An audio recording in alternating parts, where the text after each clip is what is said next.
کیونکہ آج کل جو چاول آ رہے ہیں نا بریانی کے، وہ چاول بھی ایسے غلط قسم کے چاول آ رہے ہیں کہ وہ کھانے میں بڑے مزیدار ہوتے ہیں، پیٹ میں جا کے وہ پتھر بن جاتے ہیں، پالش ہوتی ہے ان چاولوں کے اوپر، سمجھتے ہو؟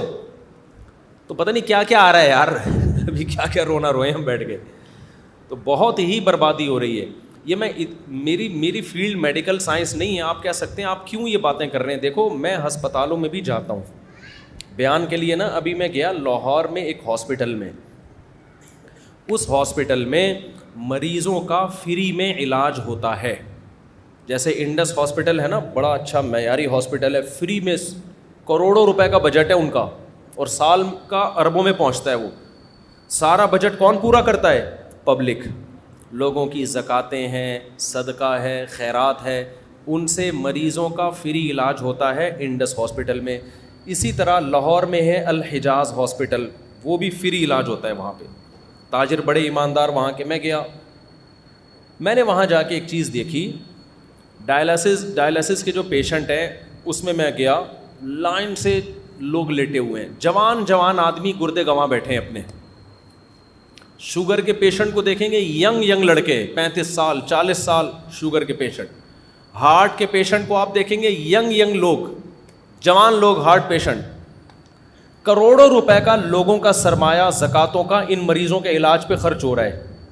انشاءاللہ ثواب ملے گا، اچھی بات ہے، علاج ہونا چاہیے بھائی. گورنمنٹ اپنی ذمہ داری پوری نہیں کرتی، چلو عوام. لیکن میں نے وہاں مینجمنٹ سے کہا کہ اتنے کروڑوں روپے ان لوگوں کے علاج پہ خرچ ہو رہے ہیں، تو کچھ سرمایہ آپ وقف کریں لوگوں کو اویئر کرنے کے لیے کہ بھائی ڈائلسس کے پیشنٹ بنتے کیوں ہوں، ایسے کام کیا کر رہے ہو کہ 40 سال کی عمر میں تمہارے گردے جواب دے گئے ہیں، تو کچھ پیسہ اس پہ بھی تو خرچ ہونا چاہیے. ابھی پھر مجھے غصہ آنا شروع ہو رہا ہے، تاکہ قوم کا یہ پیسہ کسی اور جگہ استعمال ہو نا. دیکھو دوبارہ سے، ابھی سمجھ میں نہیں آیا. آپ کے پاس 4 لاکھ روپے ہیں، آپ نے کسی غریب پہ خرچ کرنے ہیں، کسی مستحق پہ. 4 آدمی ایسے نکلے جو برگر کھا کے، پیزے پھوڑ کے، اور کولڈ ڈرنک پی کے، سگریٹیں پی کے، چرس پی کے، اور بالکل نیچر کے خلاف لائف اسٹائل اختیار کر کے چاروں پیشنٹ بن گئے شوگر کے اور گردوں کے. ٹھیک ہے نا؟ وہ چاروں کس کے پیشنٹ بن گئے؟ شوگر اور گردوں کے. آپ نے 4 لاکھ روپے ان کے علاج پہ لگا دیے. ٹھیک ہے، آپ کو نیت کا ثواب ملے گا انشاءاللہ. لیکن عقل مند آپ کو مشورہ دے گا کہ یار یہ جو 4 آدمی پیزے پھوڑ رہے ہیں اور صبح و شام بوتلیں چڑھا رہے ہیں، پان گٹکے کھا رہے ہیں، سگریٹیں پھونک رہے ہیں، ان کا بے تحاشا پیسہ ان فضول چیزوں پہ خرچ ہو رہا ہے. تو آپ کو اللہ نے 4 لاکھ روپے دیے ہیں، اس سے پہلے کہ یہ مریض بنے آپ 1 لاکھ روپے اس پہ خرچ کر دو کہ یہ انسان کے بچے بن جائیں. وہ 1 لاکھ میں بن جائیں گے. 1 لاکھ روپے میں آپ کیا کرو، ایک ورک شاپ کرواؤ، یا یوٹیوب کا کوئی چینل خرید لو، اس پہ لوگوں کو اویئر کرو، یا کسی مشہور آدمی کا سے ایک ڈاکومنٹری بنوا لو، تاکہ جو مشہور لوگ ہوتے ہیں ان کی بات پھیلتی جلدی ہے، جس میں ان کو پیزے برگر کے نقصانات، کولڈ ڈرنک کے نقصانات، پان گٹکے کے نقصانات، چرس اور فضول چیزوں کے نقصانات بتائے جائیں. تو 1 لاکھ روپے میں ان کی کھوپڑی میں یہ بات بیٹھ جائے گی کہ ہمیں یہ فضول چیزیں نہیں کھانی چاہیے. کھانے کی چیزیں ہمارے کیا ہیں؟ کھجور کھاؤ میرے بھائی، شہد کھاؤ، اور اللہ بھلا کرے آپ کا روٹی چاول پہ کنٹرول کرو، تھوڑا کم کھاؤ، ایکسرسائز کرو، ورزش کا بہت بڑا دخل ہے، روزے رکھو. وہ 1 لاکھ میں کیا ہوگا کہ قوم کا بہت بڑا سرمایہ بھی بچ جائے گا اور لوگ ڈائلسس پیشنٹ بنیں گے ہی نہیں. اب سمجھ میں آیا میں کیا کہنا چاہ رہا ہوں؟ تو دیکھو غریب کی خدمت صرف یہ نہیں ہے کہ جو ڈائلسس پیشنٹ ہیں یا شوگر کے پیشنٹ ہیں یا جو ہارٹ پیشنٹ ہیں زکاتوں سے ان کا علاج کراؤ. اس سے بڑی خدمت یہ ہے کہ آپ پہلے سے ان کو گائیڈ کرو، اویئر کرو، تاکہ وہ ایسے پیشنٹ بنے ہی نہیں. اب آئی سمجھ میں بات کی نہیں آئی؟ تو یہ بھی مذہب کا ٹاپک ہے یا نہیں ہے؟ میں آپ کو ترغیبیں دوں گا ڈائلسس کے پیشنٹ پہ آپ زکاتیں خرچ کریں, آپ کو بہت ثواب ملے گا, ٹھیک ہے, یہ بھی میرا موضوع ہے. اس سے زیادہ میں اس کو فوکس نہیں کروں کہ یار لوگوں کو اویئر کرو تاکہ وہ ڈائلسس پہ جائیں نہیں نا, گردے بچا کے رکھیں اپنے. لیکن کوئی مولوی اس پہ بات کرے گا تو لوگ کہیں گے یار ہم سے نماز روزہ سننے کے لیے آئے اور یہ کیسی باتیں کر رہا ہے. تو بھائی بات وہی کر رہا ہے, زکوٰۃ کا مقصد غریبوں کی مدد ہے یا نہیں ہے؟ تو غریبوں کی مدد اس زکوٰۃ دینے میں اتنی نہیں ہے جتنا ان سے کولڈ ڈرنک, پان گٹکے اور سگریٹ چھڑوانے میں ہے. اور یہ تو صرف غریبوں کی نہیں, امیروں کی بھی مدد ہے. جب بستر پہ لیٹو گے نا جا کے, امیر ہو یا غریب, دن میں تارے نظر آ جائیں گے جب آپ کو ڈائلسس شروع ہوگا آپ کا. اللہ بچائے سب کو. ایک بیماری وہ ہوتی ہے جو قدرت کی طرف سے ہو, وہ پیغمبروں کو بھی ہوتی ہے. پیغمبروں کو بیماریاں کسی بد پرہیزی کی وجہ سے نہیں ہوتی, وہ قدرت کی طرف سے ہوتی ہے. جیسے کہ ابراہیم علیہ السلام نے فرمایا وَإِذَا مَرِضْتُ فَهُوَ يَشْفِينِ, جب میں بیمار ہوتا ہوں تو میرا اللہ مجھے شفا دیتا ہے. تو کیا آپ سمجھتے ہیں کہ ابراہیم علیہ السلام معاذ اللہ اپنی کسی کوتاہی کی وجہ سے بیمار ہوتے ہوں گے, بد پرہیزی کی وجہ سے؟ نا نا نا نا, وہ قدرت کی طرف سے. وائرل پھیلتا ہے, ابھی کراچی میں پھیلا ہوا ہے نا, سب کے گلے خراب, سب بخار میں, تو یہ ویسے ہی ہے. یا آپ اچھا بھی کھا لیں تو بھی ہوگا, کیونکہ اس کا تعلق گٹر کے ڈھکنوں سے ہے, اس کا آپ کی خوراک سے نہیں. اور ڈھکن ہمارے قابو میں نہیں ہے. جب تک گٹروں کے ڈھکن کھلے رہیں گے وہاں سے مختلف چیزیں پھیلتی رہیں گی. سمجھتے ہو؟ اور یہ شکر ہے گٹر میں ڈھکن نہیں ہے, کیونکہ اگر ڈھکن ہوتے نا تو جس دن ہٹتا اسی دن سارے ایک دم وائرس نکل کے آ جاتے. ابھی آہستہ آہستہ تھوڑے تھوڑے نکل کے پھیلتے رہتے ہیں. اس کا کراچی میں فائدہ ہو رہا ہے. تو ایک بیماری وہ ہوتی ہے جو کس کی طرف سے ہو, قدرت کی. وہ کچھ بھی ہو سکتا ہے بھائی, وہ بزرگوں کو بھی ہوتی ہے, وہ پیغمبروں کو بھی ہوتی ہے. آج کل جو زیادہ تر بیماریاں ہیں وہ آپ کی اپنی حماقتوں کی وجہ سے ہو رہی ہیں. آپ اپنے باپ دادا کو دیکھو یار, 90 سال 95 سال 85 سال, ہم تو جنازے دادیوں نانیوں کے دادوں نانوں کے پڑھتے تھے. اب تو کسی دادی کا دادے کا جنازہ ہی نہیں آ رہا. 60 سال 65 سال 60 سال 65 سال 60 سال 65 سال. کل میں نے ایک جنازہ پڑھایا, اچانک ایک خاتون کا انتقال ہو گیا. وہ بیچارے بھائی, ان کے اولادیں بہت رو رہی, اتنی ایج نہیں تھی ان کی. کہہ رہے ہیں بیٹھے بیٹھے ہارٹ اٹیک ہوا ہے, بیٹھے بیٹھے ہارٹ اٹیک ہو رہے ہیں, بیٹھے بیٹھے گردے خراب ہو رہے ہیں, بیٹھے بیٹھے جناب برین ہیمریج ہو رہا ہے, اور کم عمر لوگوں کو ہو رہا ہے یہ. تو آپ زکاتوں سے غریبوں کا یقیناً علاج کریں, آپ صدقات و خیرات سے غریبوں کا یقیناً علاج کریں. لیکن مالداروں کو چاہیے کہ کچھ پیسہ وہ وقف کر دیں لوگوں کو اویئر کرنے کے لیے کہ تمام دوائیں بچوں کی پہنچ سے دور کیسے رکھی جاتی ہیں. لائف اسٹائل کو چینج کرنا پڑے گا. اس کے لیے ہمارے ہاں نہ حکومتی سطح پہ کوئی محنت ہو رہی ہے, نہ ڈاکٹر حضرات اس پہ کوئی لوگوں کو اویئر کر رہے ہیں, چند ڈاکٹروں کے علاوہ. ڈاکٹر صاحب بھی کلینک کھول کے بیٹھے ہوتے ہیں, انجیکشن ہاتھ میں لے کے بیٹھے ہوتے ہیں, جو آ رہا ہے بخار آ رہا ہے ٹھوک دیا ٹیکا, دوسرا آیا ٹھوک دیا ٹیکا, اس کو میڈیسن لکھ کے دے دی, نوٹ بھی مل رہے ہیں, چھپ رہے ہیں. ٹھیک ہے, ہم اس کو, وہ آپ کی فیلڈ ہے, آپ زیادہ بہتر جانتے ہیں. لیکن ڈاکٹروں کو چاہیے کہ بھائی لوگوں کو آپ باقاعدہ ورک شاپ کروائیے, جو سنجیدہ ماہر ڈاکٹر ہیں, جو ایکسپرٹ ہیں. ورنہ ڈاکٹروں میں بھی ہر طرح کے ہیں, منجن بیچنے والے بھی بہت سارے ہیں, ایسا نہ وہ ورک شاپ کے نام پہ پتہ نہیں کیا کروا دیں. جو ایکسپرٹ ڈاکٹر ہیں, جن کی ریسرچ ہے, جن کی تحقیق ہے, جن کا تجربہ ہے, ان کو چاہیے کہ لوگوں کو اویئر کریں, لوگوں کو بتائیں کہ یہ کیا جو آپ کھا رہے ہو اس سے ہسپتالوں کی ڈاکومنٹری بناؤ.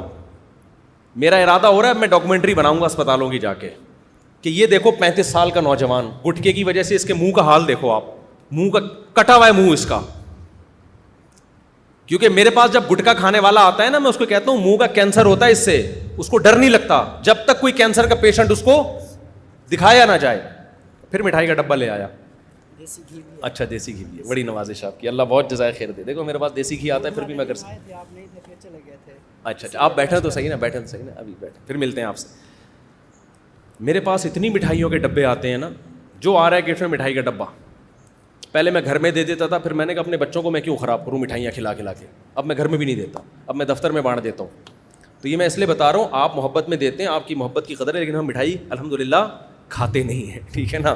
اور آپ کو بھی کوئی ڈبہ مٹھائی کا دیا کرے, رکھا کریں, عزت دی اس نے, بہرحال محبت دی, کھلائیں کسی اور کو.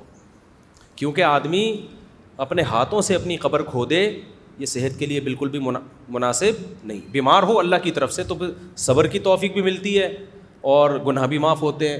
اور رسگلے پھوڑ پھوڑ کے جب بیمار ہوتا ہے نا, افسوس بھی ہوتا ہے, اور ایک دم بیمار نہیں ہوتا. لوگ کہتے ہیں ہم نے تو دن 8 رسگلے کھائے تھے. جیسے ایک مہمان گیا نا کسی کے گھر, رسگلے کھا رہا ہے, تو میزبان نے کہا اور کھائیے نا. اس نے کہا پہلے 2 کھا چکا ہوں. کہتے کھائے تو آپ نے 6 ہیں. خیر یہ نہ بولیں آپ کے 2 کھا چکا ہوں, ٹھیک ہے نا. تو سارے ڈاکٹروں کا, حکیموں کا اتفاق ہے کہ 40 سال کے بعد میٹھے کو کیا کر دینا چاہیے, کم کر دیں. میٹھے سے وزن بڑھتا ہے, لیکن کم کرنے کے بجائے میٹھا کیا ہو رہا ہے, بڑھتا چلا جا رہا ہے. دیکھو اسلام میں جتنے تہوار ہیں نا, ان تہواروں میں کہیں بھی آپ کو میٹھا نہیں ملے گا. میٹھا آپ کو عید الفطر کے دن بھی میٹھا نہیں ہے, بس کھا سکتے ہو, کھاؤ آپ, کھانا کا ہے. کھجوریں کھائیے نبی صلی اللہ علیہ وسلم نے عید الفطر کے دن, بس اس میں ہے. وہ بھی مٹھائی نہیں کھائی آپ نے, حلوہ نہیں کھایا. عید الفطر میں آپ اتنا کیا کرتے تھے کہ پورے رمضان آپ نے روزہ رکھا تو عید سے پہلے آپ چند کھجوریں کھا کے جایا کرتے تھے بس. ہم جو عید الفطر کے دن پھوڑتے ہیں, جو ماشاء اللہ اللہ توفیق دے, زیادہ میں اس میں نہیں جاتا, تو باقی اسلام کے جتنے تہوار دیکھو اس میں میٹھا کہیں بھی نہیں ہے. نمبر 1 بقرعید, جب بچہ پیدا ہوتا ہے خوشی کا دن ہے نا. فیملی پلاننگ والوں کے لیے غم کا دن ہوتا ہے کہ آبادی مزید بڑھ گئی. اسلام خوشی کا دن منانے کا حکم دیتا ہے کہ لڑکی پیدا ہوئی تو 1 بکرا, اور لڑکا پیدا ہوا تو 2 بکرے. اگر میٹھا اسلام میں اس کی ویلیو ہوتی تو اسلام کہتا لڑکی پیدا ہوئی تو زردے کی 1 دیگ, رسگلے کا 1 ڈبہ. لڑکا پیدا ہوا تو رسگلے کے 2 ڈبے, یا حلوے کی 2 دیگیں. نا بکرا, پروٹین, گوشت. نہیں آ رہی بات سمجھ میں؟ بکرا یا گائے کا حصہ یا دمبا. اسی طرح اسلام میں ایک تہوار ہے ولیمہ. جب شادی ہوتی ہے تو ولیمہ سنت ہے. حدیث میں بہت ترغیب ہے ولیمے کی. حدیث میں آتا ہے اولم ولو بشاتن, ولیمہ کرو, شادی کے موقع پہ خوشی کا اظہار کرو, مٹھائیاں کھلا کے. کہیں بھی نہیں ملتا نبی صلی اللہ علیہ وسلم نے اپنے ولیمے پہ لوگوں کو لڈو کھلائے ہوں, کہیں بھی نہیں ملتا. ولیمے میں نبی نے جو آرڈر دیا ولو بشاتن, بکری, 1 بکری بھی ذبح کر کے کر سکتے ہو تو 1 بکری ذبح کر لو. وہاں بھی کیا ہے, گوشت. بقرعید مسلمانوں کا تہوار ہے, خوشی کا دن ہے. اللہ میاں نے یہ کہا کہ بقرعید کی نماز پڑھ کے جایا کرو اور دبا کے زردے کی دیگیں, یعنی قربانی دلوائی جا رہی ہے نا. تو قربانی, مالی قربانی سے جانور خرید کے ذبح کر کے گوشت کھانا ہے. اللہ میاں نے یہ نہیں فرمایا کہ مالی قربانی میں یہ ہے کہ بکرے کی جتنی قیمت ہے, مثال کے طور پر 30,000 کا بکرا آ رہا ہے تو یا تو بکرا ذبح کر دو یا 30,000 کی حلوے کی دیگیں بنا کے پبلک میں بانٹ دو, خود بھی کھاؤ لوگوں کو بھی کھلاؤ. نا, جب تک بکرا نہیں کٹے گا, گائے نہیں کٹے گی, اونٹ نہیں کٹے گا اور دمبا نہیں کٹے گا, اس وقت تک بقرعید پوری نہیں ہوگی. وہاں بھی گوشت کھلایا جا رہا ہے. پتہ نہیں حلوہ آیا کہاں سے ہے مسلمانوں میں, میں بتاتا ہوں ابھی کہاں سے آیا ہے, وہ بھی میں بتاتا ہوں آپ. وہاں بھی ہمیں کیا کھلایا جا رہا ہے, گوشت. حج کے موقع پہ دم شکر ہے, اور ایک دم شکر ہوتا ہے, ایک دم جنایت ہوتا ہے. آپ سے حج یا عمرے میں کوئی غلطی ہو جائے تو بکرا ذبح کرنا ہے, تو بکرا ذبح کر کے غریبوں کو کھلانا ہے. وہاں بھی غلطی کی سزا کیا ہے, مٹھائی نہیں خرید کے کھلانی غریبوں کو. بھائی احرام میں آپ سے کوئی گناہ ہو گیا نا, کوئی احرام کے خلاف کوئی کام ہو گیا, تو علماء کہتے ہیں نا دم دینا ہے. وہ دم دے کے کس کو کھلانا ہے, غریبوں کو. تو وہ بھی اللہ کہہ سکتے تھے کہ بھائی ایک بکرا 25,000 کا آتا ہے, اگر آپ نے احرام میں اپنے بال کاٹ لیے ہیں بھائی, تو یہ یا خوشبو لگا لی, تو ایسا ہے کہ اب آپ پہ جرمانہ آئے گا. اللہ کیا جرمانہ آئے گا, اللہ کہیں گے کہ بھائی 20 کلو رسگلے کے ڈبے مکہ میں خرید کے غریبوں کو بانٹ دو. نا, اللہ کو پتہ ہے یہ غریبوں کو شوگر کا مریض بنائے گا. اللہ مسلمانوں کو مٹھائی نہیں کھلا رہے. وہاں حکم یہ ہے کہ بطور سزا آپ کو غریبوں کو بکرا کھلانا ہے, گائے کھلانی ہے, دمبا کھلانا ہے یا اونٹ کھلانا ہے آپ کو. اور ایک ہوتا ہے دم شکر. دم شکر کا مطلب حج تمتع, آپ نے ایک ہی سفر میں عمرہ بھی کر لیا اور حج بھی کر لیا, اس پہ بھی دم ہے, لیکن یہ دم شکر کا ہے نا, نعمت کے طور پر, تو یہ خود کھاؤ. اب اللہ کہتے ہیں آپ نے چونکہ ایک ہی سفر میں حج بھی کر لیا, عمرہ بھی کر لیا, اس خوشی میں آپ میری طرف سے بکرا کاٹو, اور میری طرف سے اب آپ کی دعوت ہے. اللہ بھی ہمیں کیا کھلا رہا ہے؟ بکرا. اللہ یہ نہیں کہتے کہ چونکہ تم نے ایک ہی سفر میں حج بھی کیا اور عمرہ بھی کیا لہذا میری طرف سے 25,000 کی مٹھائیاں خرید کے خود بھی کھاؤ اور پبلک کو بھی کھلاؤ, لڈو کھاؤ, خود بھی کھاؤ, دوسروں کو بھی کھلاؤ. کہیں ہے یار؟ فوکس کس کو کیا جا رہا ہے؟ ہر جگہ ہمیں گوشت کھلایا جا رہا ہے. گوشت کھاؤ, گوشت کھلاؤ, چربی کھاؤ, چربی کھلاؤ. اسی چربی میں گوشت پکایا جا رہا ہے. ہمارے نبی صلی اللہ علیہ وسلم نے بقرعید کے دن جب آپ نے حج کیا تو 10 ذی الحجہ شدید تھکاوٹ, بہت تھکاوٹ تھی نبی صلی اللہ علیہ وسلم کو, صحابہ کو بھی. پیدل سفر تھے بھائی, اونٹوں کے سفر تھے. تو جس دن حج کا دن تھا آپ نے فرمایا الیس ھذا یوم النحر, کیا یہ قربانی کا دن نہیں ہے؟ صحابہ نے کہا ہاں.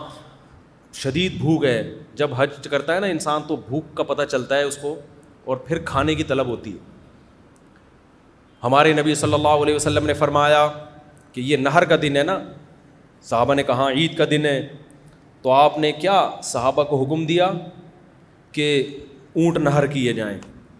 اونٹ نہر کیے گئے, ہر اونٹ کا تھوڑا تھوڑا گوشت جمع کیا گیا, اس کا شوربہ بنایا گیا, اس کو آپ صلی اللہ علیہ وسلم نے پیا.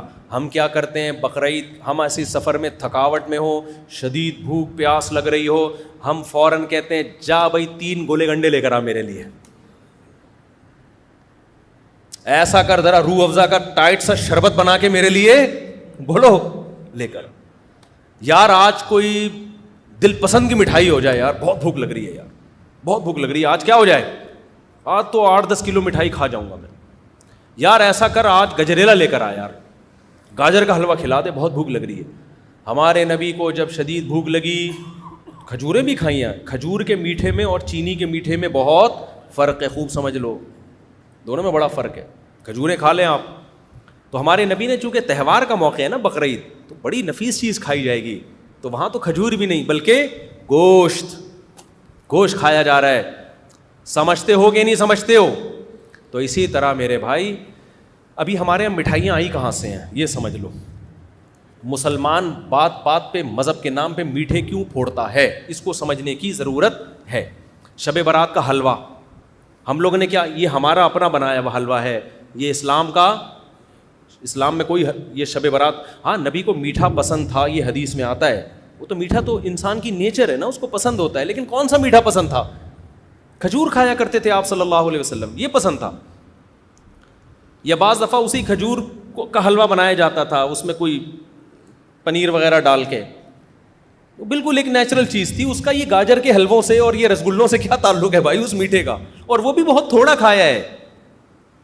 ہمارے نبی کی جو صفت تھی پچھلی کتابوں میں, آسمانی کتابوں میں, گوشت کھانے والے پیغمبر ہوں گے, گوشت کھانے والے, یہ علامت تھی. کیونکہ انسان 2 قسم کے ہر دور میں رہے ہیں, ویجیٹیرین اور گوشت خور. تو ہمارے نبی کی علامت کیا تھی؟ یہ ویجیٹیرین نہیں ہوں گے, یہ کیا ہوں گے؟ گوشت خور ہوں گے. تو اب میں آپ کو بتاؤں یہ مسلمانوں میں لڈو آئے کہاں سے ہیں؟ رسگلے اور لڈو بولو آئے کہاں سے؟ ہر بات ہونا تو یہ چاہیے تھا جب بھی خوشی کا موقع ہو, آپ کا بچہ پاس ہو گیا, یہ بکرا کھائیے, آئیے یہ لیگ پیس آپ کے لیے, میرے بچے کے نمبر اچھے آئے, یہ ہونا چاہیے تھا نا بھائی. اسلام کے مزاج کے حساب سے یہ ہونا چاہیے تھا نا بھائی. میری شادی ہو گئی ہے تو یہ دمبا میری طرف سے, آپ آ نہیں سکتے دعوت میں, یہ دمبے کی چانپیں میں آپ کو ڈبے میں پیک کر کے بھیج رہا ہوں. اب الٹا ہو رہا ہے جی, آپ کی شادی ہوئی ہے, یہ منہ میٹھا کیجیے رسگلے سے. جی میرا ولیمہ ہے, یہ منہ میٹھا کیجیے. میں امتحان میں پاس ہو گیا, 6 لڈو. یہ میرا باہر کا ویزا لگ گیا, امریکہ جا رہا ہوں, یہ 8 رسگلے. ٹھیک ہے نا؟ تو ظاہر ہے میرے بھائی جب آپ لڈو پھوڑتے رہیں گے اور مذہب کے نام پہ پھوڑو گے, کیونکہ مذہب کے نام پہ جب پھوڑتا ہے تو عبادت سمجھ کے 6 کے بجائے 8 کھائے گا پھر وہ, کیونکہ وہ سمجھ رہا ہے سنت ہے یہ. تو اس سے میرے بھائی ہوگا کیا کہ آپ بھی لڈو کی طرح بننا شروع ہو جاؤ. جو لڈو کھاتا ہے وہ بالآخر لڈو جیسا ہو جاتا ہے, وہ گلوکوز سے بھر جاتا ہے تھوڑے دنوں میں. جب آپ گلوکوز سے بھرتے ہو تو فوری نقصان آپ کو یہ ہوتا ہے کہ آپ کی طبیعت میں ہر وقت سستی رہتی ہے, انسولین نکلتی رہتی ہے, انسولین اس کو کنٹرول کرنے کے لیے, اور طبیعت ہمیشہ آپ کی ٹن رہتی ہے. جو فریشنس عبادت کے لیے چاہیے, مختلف کاموں کے لیے چاہیے, وہ ہوتی نہیں ہے. تبھی تو آپ گورنمنٹ کے اداروں میں جاؤ, جس کو دیکھو کیا ہو رہا ہوگا, سو رہا ہوگا. وہ تھانوں میں جاؤ تو بھی بہت دفعہ, یہ پولیس والوں سے میں پنگا نہیں لینا چاہتا, خیر. تو آپ کہیں بھی جاؤ, جتنے بھی بڑے اداروں میں جاؤ, آپ کو لوگ اکثر سوتے ہوئے نظر آئیں گے. گھر میں آپ دیکھو بیگم صاحبہ 1:45 بجے اٹھ کے ناشتہ کر رہی ہیں دوپہر کو, سب کے گھروں میں یہی ہو رہا ہے, کراچی میں تو یہی ہے. سو رہے ہیں تو اٹھا ہی نہیں جا رہا, کیوں؟ میٹھا کھا کھا کے خود رسگلہ بن چکے ہیں. ہمارے نبی ہم کو کھلا رہے ہیں گوشت کھاؤ, ٹھیک ہے, گوشت کھانے سے نیند نہیں آتی, اتنی نیند نہیں آتی جتنی یہ میٹھے پھوڑنے سے آتی ہے. تو اسلام کے جتنے تہوار ہیں اس میں ہمیں گوشت کھلایا جا رہا ہے. اسلام میں نبی صلی اللہ علیہ وسلم کی جو علامتیں بیان کی, ہاں میں بتا رہا تھا میٹھا آیا کہاں سے ہے, یہ سمجھو. دیکھو ہندو گوشت نہیں کھاتے, ہندو گوشت نہیں کھاتے, لہذا ان کے پاس گوشت کا آلٹرنیٹ کیا ہے؟ اب اللہ نے جو لذت گوشت میں رکھی ہے نا کھانوں میں, وہ کسی اور چیز میں نہیں رکھی ہے. گوشت کی بریانی, گوشت کی نہاری, یہ سارے مزے کے کھانے کس کے ہوتے ہیں؟ تو ہندوؤں کے جو پنڈت لوگ تھے انہوں نے گوشت چھڑوا دی اپنی قوم سے مذہب کے نام پہ. اب ان کو کھانوں میں لذت پیدا کرنے کے لیے کچھ تو نیا لانا تھا نا. تو اب ان کے تبھی یہ جو ہندوستان میں کھانے پینے کی جو صنعت ہے نا, اس نے بڑی ترقی کی ہے. اتنی ویرائٹیز کھانے کی آپ کو دنیا میں کہیں نہیں ملیں گی جتنی ہندوستان میں ہے. وجہ اس کی کہ جب گوشت نہیں کھا رہے تو زندگی کا مزہ کیا ہو گیا؟ خراب. لہذا انہوں نے دالوں کی مختلف چیزیں بنانا شروع کر دیں اور چاولوں کے مختلف طریقوں سے بنانا شروع کر دیا. اب تو 20 قسم کی مٹھائیاں بنانا شروع کر دیں, وہ اتنی مٹھائیوں کی اقسام آپ کو ملیں گی. تو مسلمانوں میں جو لڈو کھانے کا رواج آیا بہت زیادہ, یہ ہندوؤں کے ساتھ رہنے کی وجہ سے, ورنہ مسلمان بائی نیچر کیا تھا؟ گوشت خور تھا. سمجھتا ہے کہ نہیں سمجھتا ہے؟ اب غریب آدمی کیا کرے؟ سوال پیدا ہوتا ہے, بھائی غریب آدمی صبر کرے. غریب آدمی کیا کرے؟ صبر کرے. تو جو ہے وہ کھائے بس. غریبوں جو اللہ نے نہیں دیا تو صبر کرے.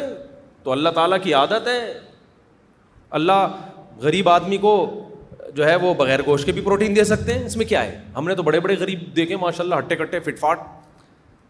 تو یہ جو اسلام آپ کو یہ کہتا ہے کہ اگر جیب میں پیسہ ہے تو کنجوسی مت کرو, نہیں ہے تو اللہ پہ توکل کرو.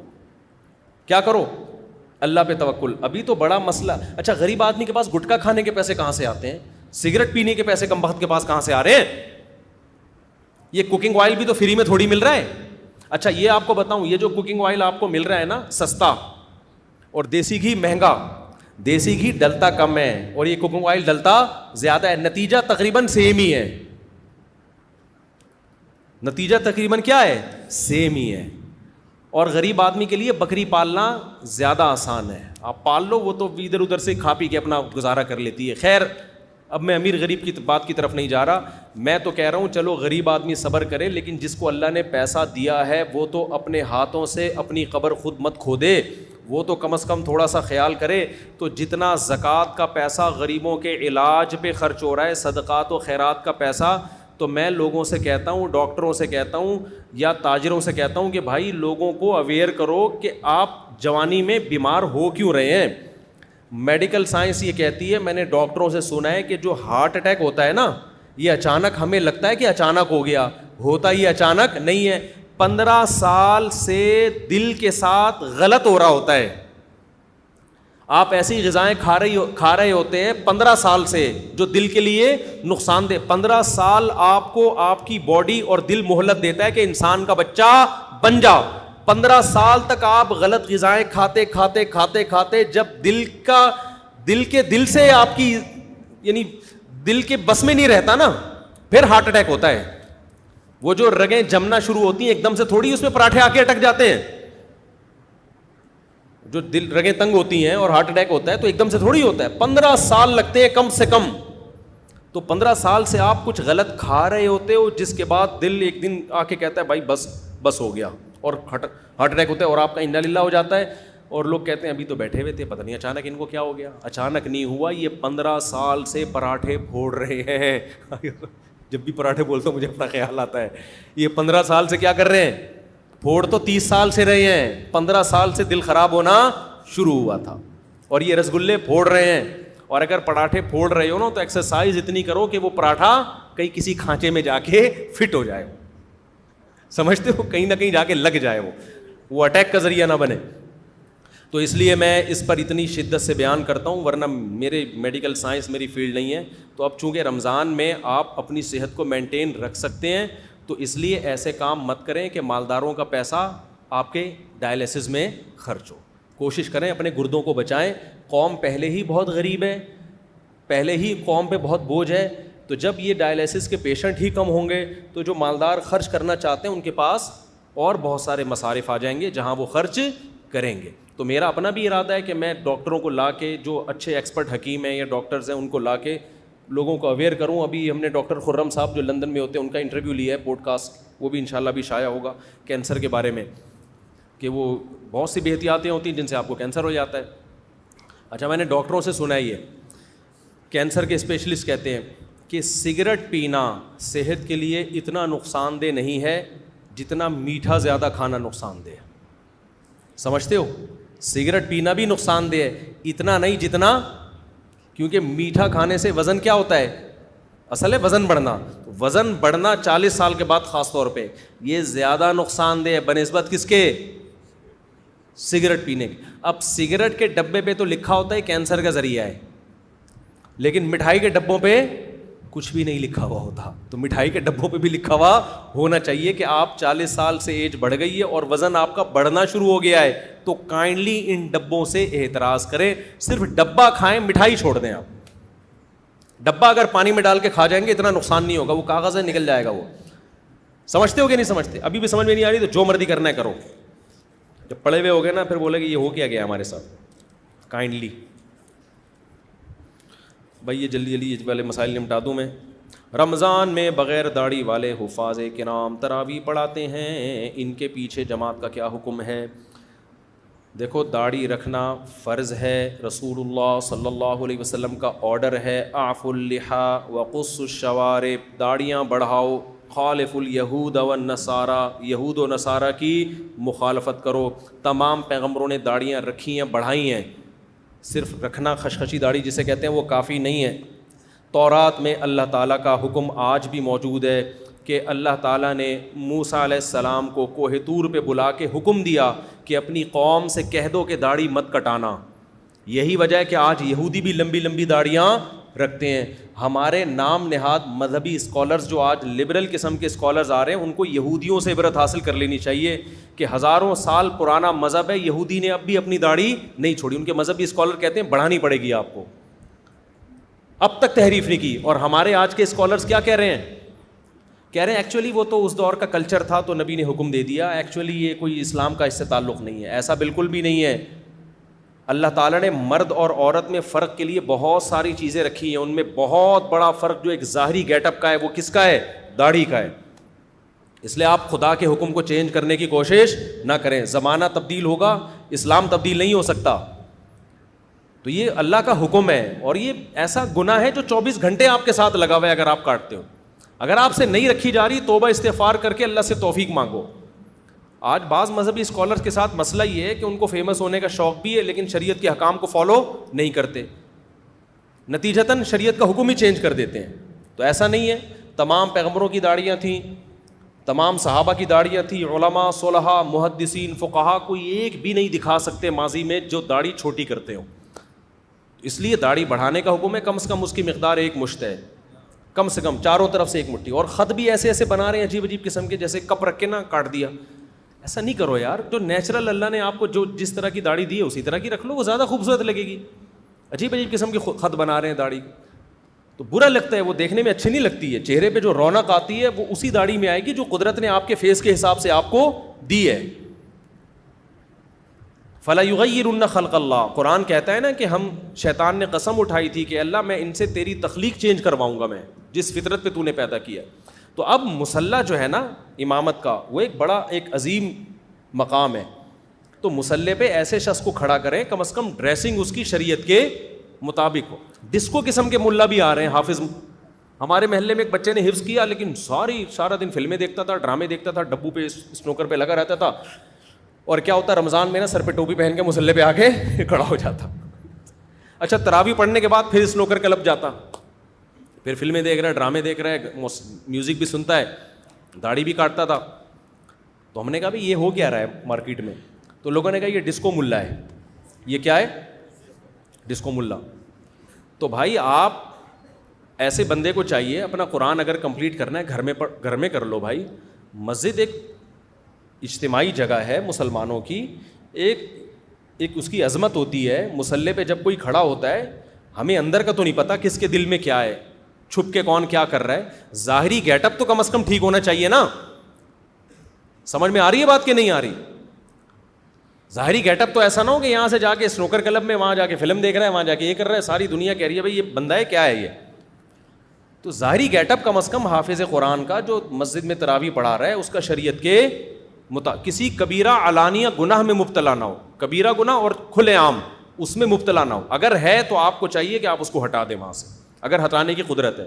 نہیں ہے تو پھر کوئی ایسی جگہ نماز پڑھیں جو امام کوئی ڈھنگ کا ہی آدمی ہو وہ, کیونکہ امام کا تقوی اور اس کی للہیت کا اثر پڑتا ہے مقتدیوں کے اوپر. امام نیک پرہیزگار ہوگا, اس کے پیچھے نماز کی الگ برکتیں ہوں گی. تراویح کوئی چھوٹی موٹی نماز نہیں ہے, اچھی خاصی ٹینشن ہے, لمبی نماز ہے. تو آپ کسی فاسق آدمی کے پیچھے پڑھ کر اس کی برکتوں سے کیوں محروم ہونا چاہتے ہو بھائی آپ؟ تو کوشش کیا کریں, ہمت کریں, جو امام پراپر داڑھی ہو, شریعت کے مطابق اس کا لباس ہو, کسی کبیرہ علانیہ گناہ میں مبتلا نہ ہو, اس کو مسجد کا امام بنائیں اور تراویح اسی کے پیچھے پڑھیں آپ. نابالغ بچوں کے پیچھے تراویح کا کیا حکم ہے؟ چھوٹا بچہ تراویح میں قرآن سن سکتا ہے, سن تو سکتا ہے, لیکن نابالغ بچہ قرآن پڑھا نہیں سکتا بالغوں کو. نابالغ بچے نے قرآن اگر حفظ کر لیا ہے تو گھر میں وہ بہن بھائیوں کو, چھوٹے نابالغ بچوں کو وہ امامت کرے, وہاں قرآن کمپلیٹ کرے, کیونکہ اس سے قرآن کمپلیٹ کروانا چاہیے رمضان میں. اگر وہ امامت نہیں کرے گا گھر میں تو قرآن بھول جائے گا, لیکن بالغ آدمی اس کے پیچھے نماز نہیں پڑھ سکتا. کن صورتوں میں روزہ چھوڑنا جائز ہے؟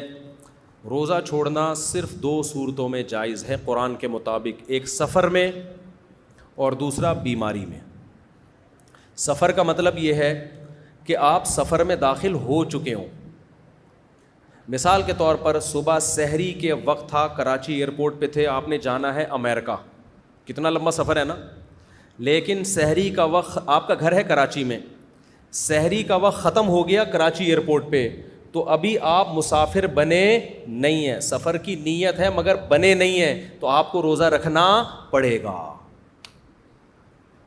کیونکہ آپ مقیم ہے نا ابھی. تو لوگ کیا کرتے ہیں, چونکہ آج ہم نے امریکہ جانا ہے یا چھانگا مانگا جانا ہے تو ابھی سے روزہ چھوڑ دیا ہم نے. بھائی وہ تو جب آپ جہاز میں بیٹھیں گے, جہاز کراچی کی حدود سے باہر نکلے گا, اس وقت آپ مسافر بنیں گے. جب تک کراچی کی حدود میں ہے, اپنے شہر کی حدود میں ہے, آپ مسافر نہیں بنتے. ابھی مسافر ہونے کا ارادہ, تو گھر سے نکلنے سے مسافر نہیں بنتا آدمی. اپنے شہر کو تمام مضافات سمیت, شہر اور اس کی جو قریب کی آبادی ہوتی ہے, وہ جب تک پوری مکمل ختم نہیں ہو جاتی آپ سفر میں داخل نہیں ہوتے. سمجھتے ہو؟ ہاں, آپ جہاز میں بیٹھ گئے, ابھی سحری کا وقت ہے اور جہاز کراچی کی آبادی سے باہر نکل گیا اور ابھی بھی سحری کا وقت ہے. اب سحری کا وقت جب ختم ہونے والا ہے, اس وقت آپ مسافر بن چکے تھے, تو اب آپ روزہ چھوڑ بولو سکتے ہیں. اب آپ کیا کریں گے؟ روزہ چھوڑ سکتے ہیں. اچھا, جب آپ امریکہ کی طرف جا رہے ہیں, بھائی یہ بہت اہم بیان ہے, جو باہر سے لوگ سفر کرتے ہیں نا, یورپ امریکہ سے رمضان میں, ان کے لیے بہت امپورٹنٹ بیان ہے. اس پہ کلپ بنا دیں, بنا کے نکال دیے, کہ لوگ بہت پوچھتے ہیں یہ مسئلہ. اب مسئلہ یہ ہے کہ جو کراچی سے امریکہ جا رہا ہے, وہ جا رہا ہے مشرق سے مغرب کی طرف, ایسا ہی ہوتا ہے نا, ایسٹ سے ویسٹ کی طرف سفر کرتا ہے. جو امریکہ سے کراچی آ رہا ہے نا, اس کے تو مزے ہوں گے, اس کے کیا ہوں گے؟ مزے ہو جائیں گے. وجہ اس کی یہ ہے کہ سحری کا وقت تھا امریکہ میں, ابھی ختم نہیں ہوا ایئرپورٹ پہ, شریعت کہتی ہے روزہ رکھنا پڑے گا آپ کو. اس نے روزہ رکھ لیا.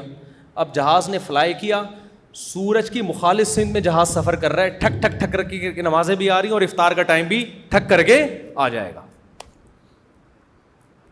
اس کے ہو گئے مزے, وہ بڑے آرام سے روزہ کیا کرے گا؟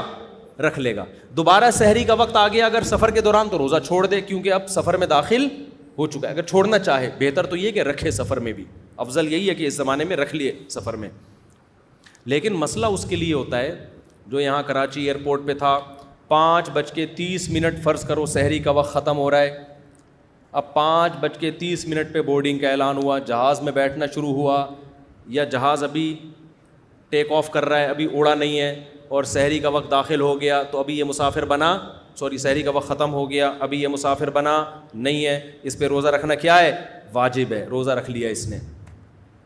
اب ہوگا کیا, جہاں جہاں سورج جا رہا ہے جہاز بھی بولو وہیں جا رہا ہے, اس کا روزہ ہو جائے گا بہت لمبا, بعض دفعہ 23 گھنٹے کا روزہ بھی ہو جاتا ہے. تو ایسے میں شرعی حکم یہی ہے کہ آپ کو روزہ رکھنا بول لیں پڑے گا. سمجھتے ہو کہ نہیں سمجھتے؟ بے شک روزہ لمبا ہو گیا, لیکن چونکہ روزہ آپ رکھ چکے ہو, اب اس کو توڑنے کی شرعن اجازت نہیں ہے, اب اس کو کمپلیٹ. سفر میں روزہ توڑنا جائز نہیں ہے سفر کی وجہ سے, چھوڑنا جائز ہے, لیکن وہ چھوڑنا جب ہے جب سفر میں روزہ شروع ہو رہا ہو, توڑنا جائز نہیں ہے. اب روزہ ہو گیا بہت لمبا تو کوئی بات نہیں, اللہ میاں نے آپ کو مختصر روزے بھی تو دکھائے نا, آج تھوڑا سا لمبا ہو گیا, مرو گے نہیں انشاءاللہ.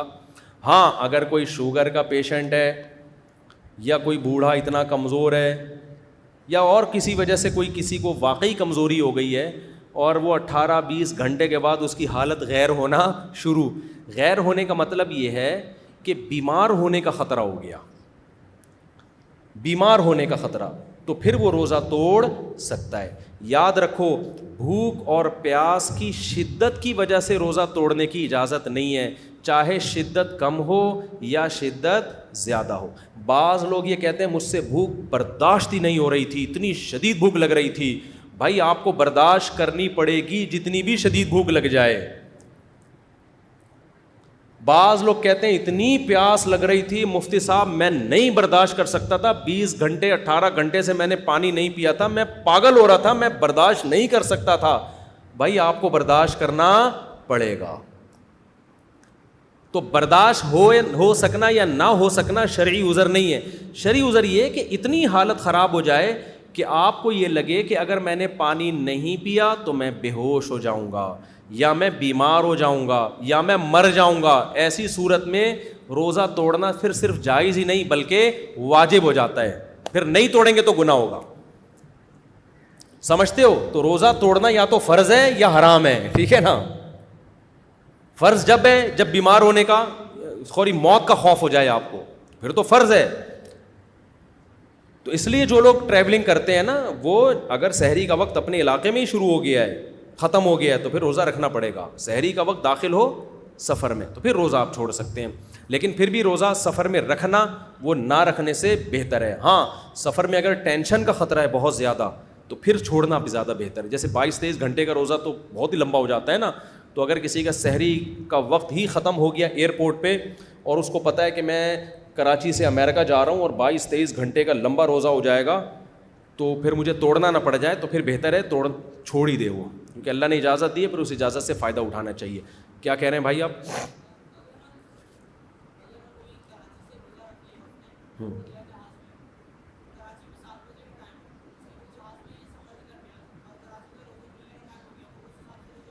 نہیں, یہ کہہ رہے ہیں جہاز میں کراچی آ رہا ہے اور کراچی میں روزے کا ٹائم ہو گیا, جہاز میں نہیں ہوا, تو ایسا نہیں ہے. جہاز میں سورج جب تک غروب نہیں ہوگا نا اس وقت تک روزہ نہیں کھول سکتے. اچھا ایک مسئلہ تو یہ ہو گیا روزے سے متعلق.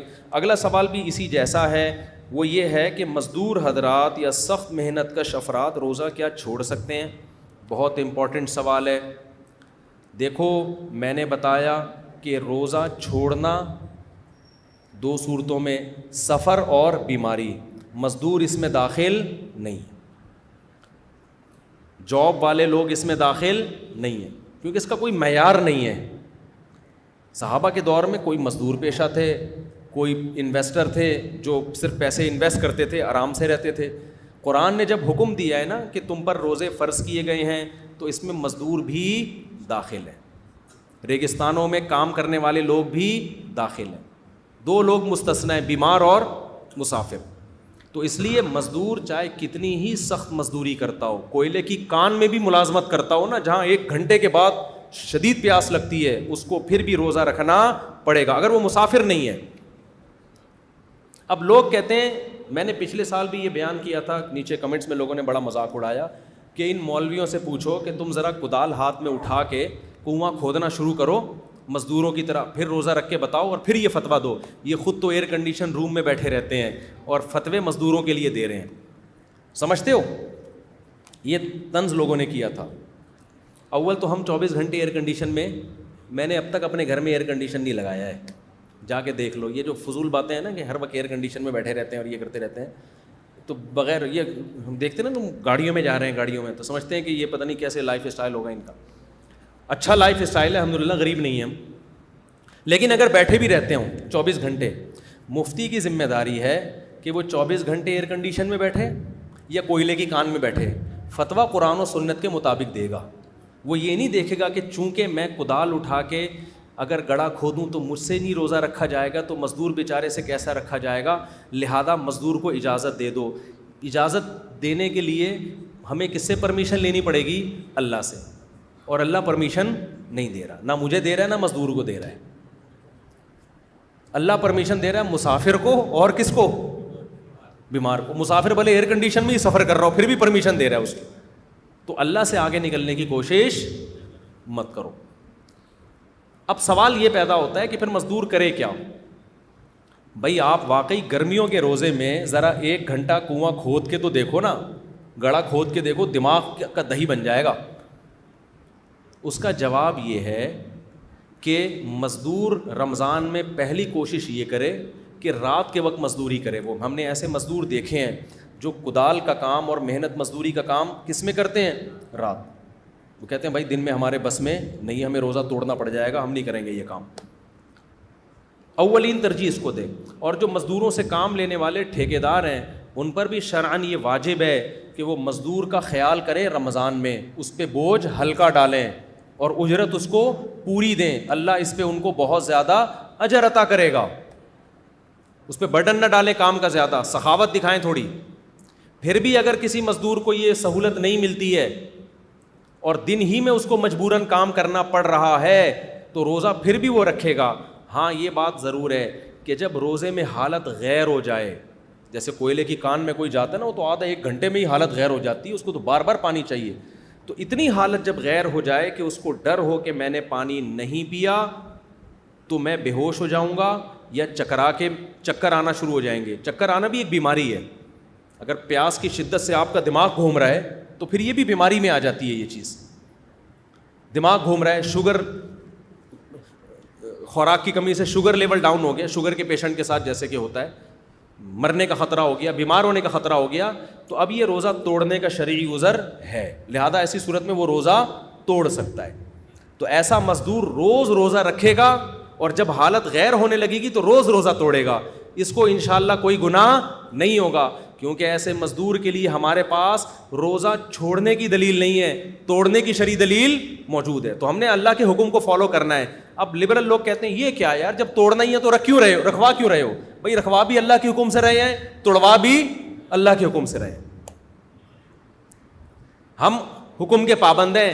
ایسا اجتہاد کرنا نا مارکیٹ میں کہ جس کا کوئی نص سے سہارا ہی نہ ملتا ہو, یہ اجتہاد آج کل کے نام نہاد اسکالرز کا کام ہے. یہ مفتیان کرام کا کام, مفتیان کرام کا کام نہیں. مفتی آپ کو نصوص بتائے گا کہ بھائی چھوڑنے کی اجازت صرف سفر میں اور بیماری میں ہے, تو چھوڑے گا نہیں, توڑ سکتا ہے, لیکن اس کنڈیشن میں آ کے بعد میں پھر سارے روزے قضا کرے. وہ سمجھتے ہو کہ نہیں سمجھتے؟ رکھنے پھر بھی پڑیں گے اگر مسافر نہیں ہے. اول تو مزدور لوگ بہت سارے مسافر بھی ہوتے ہیں, 15 دن سے کم کہیں ٹھہرنے کی انہوں نے نیت کی ہوئی ہوتی ہے, تو پھر وہ مسافروں کے حکم میں آ جاتے ہیں. اس مسافر ہونے سے فائدہ اٹھائے. اسی طرح ہمارے کھلاڑی کرکٹ کے میچز کھیل رہے ہوتے ہیں, تو بعض کھلاڑی, اول تو اللہ کا شکر ہے ہمارے کھلاڑیوں میں میجورٹی روزے بھی رکھتی ہے, نماز بھی پڑھتی ہے, لیکن بعض کھلاڑی اس طرح کی باتیں کرتے ہیں ایکچولی ہم اگر روزہ رکھ کے ایکچولی ہم جب کرکٹ کھیلیں گے تو ہمیں ہارنے کا امکان ہے, تو پوری قوم کا فیوچر داؤ پہ لگ جائے گا, پوری قوم ذلیل ہوگی, بدنام ہوگی, تو ہم قوم کے وسیع تر مفاد میں فی الحال روزہ چھوڑ دیتے ہیں, بعد میں قضا کر لیں گے. بھائی ملک اگر میچ ہارے گا تو لوگ کہتے ہیں کہ بدنامی ہوتی ہے نا, تو اصل میں قوم کے وسیع تر مفاد میں ہمیں ہر 1 گھنٹے بعد کافی چاہیے ہوتی ہے کھیلنے کے لیے. فٹ بال کھیل رہے ہیں, کرکٹ کھیل رہے ہیں, تو ایکچولی اگر ہم نے روزہ چھوڑ دیا تو ایکچولی ہمارے اپنی خاطر نہیں ہے, کس کی خاطر؟ قوم کی خاطر. تو یہ ایسی خاطر ہے کہ اس میں آپ اللہ کو خاطر میں نہیں لا رہے, قوم کو خاطر میں لا رہے ہو. تو رمضان کا روزہ اسلام کا رکن ہے, آپ میچ جیتیں یا ہاریں آپ کو روزہ رکھنا پڑے گا اگر آپ مسافر نہیں ہیں. ہاں کسی شہر میں 15 دن سے کم کی نیت آپ نے کی ہوئی ہے ٹھہرنے کی, پھر آپ مسافر ہیں, پھر آپ چھوڑ سکتے ہیں. لیکن 15 دن اسٹے کی نیت کر لی ہے تو آپ نہ کرکٹ کی وجہ سے, نہ قوم کے وسیع تر مفاد کی وجہ سے, اور نہ کسی اور حکمت سے آپ روزہ چھوڑ سکتے ہیں. سمجھتے ہو کہ نہیں سمجھتے؟ تو یہ کچھ اہم احکام ہیں. اسی طرح میرے بھائی خواتین جو پریگننٹ ہوتی ہیں یا بچے کو فیڈ کرا رہی ہوتی ہیں وہ بھی بڑے آرام سے روزہ چھوڑ دیتی ہیں. اور خواتین میں مشہور ہے کہ پریگننٹ خواتین پہ روزے فرض نہیں ہیں, فیڈ کرانے والی عورتوں پہ روزے فرض نہیں ہیں. نا نا نا نا نا نا, یہاں بھی وہی ہے کہ اگر روزہ چھوڑ کے بیمار ہونے کا غالب گمان ہو تو روزہ چھوڑنے کی اجازت ہے. پریگننسی بذات خود کوئی بیماری نہیں ہے. اسی طرح بچے کو فیڈ کرانے سے خود کے بیمار ہونے یا جو بچے کو فیڈ کرا رہی ہیں خواتین, وہ اگر روزہ رکھیں گی تو خود بیمار ہونے کا یا بچے کے بیمار ہونے کا خطرہ ہے تو وہ روزہ چھوڑ سکتی ہیں. ادروائز فیڈ کرانے والی عورت کے لیے بھی روزہ چھوڑنا جائز نہیں ہے. سمجھتے ہو؟ تو اگر خاتون بچے کو فیڈ کرا رہی ہیں ان کو ڈر ہے کہ میں نے روزہ رکھا تو دودھ ہی نہیں آئے گا, بچے کا بیڑا غرق ہو جائے گا, تو ایک الگ مسئلہ ہے. لیکن اگر ایسا خطرہ نہیں ہے تو کچھ کمزوری تو بہرحال ہوتی ہے, اور فیڈ کرانے والی کو زیادہ کمزوری ہوتی ہے. تو یہ ویکنیس یا کمزوری کوئی شرعی عذر نہیں ہے. ایسا تھوڑی ہے کہ روزہ رکھ کے آپ ایک دم ڈولے چھولے بننا شروع ہو جائیں آپ کے, تو کمزوری تو ہوگی نا, روزہ رکھ رہے ہو نا, کھانا پینا چھوڑ رہے ہو. تو اس لیے یہ شرعی آزار ہیں. اس کے علاوہ بس 2 چیزیں یاد رکھیں, بیمار اور مسافر, اور اس میں مرنا بھی داخل ہے. جب ظاہر ہے بیماری کے خوف سے توڑ سکتے ہیں تو موت کے خوف سے تو بدری اولا توڑ سکتے ہیں. کراچی میں آپ کو یاد ہے ایک دن بہت شدید گرمی پڑی تھی تو روزے میں بہت سے لوگوں کے جنازے اٹھے تھے. ان میں لوگ بہت سے فنٹر بننے کی کوشش کی تھی. اب ہیٹ اسٹروک کی وجہ سے وہ مر رہے ہیں, لوگ کہہ رہے ہیں پانی پی لے, وہ کہہ رہے ہیں نہیں خدا کو منہ دکھانا ہے.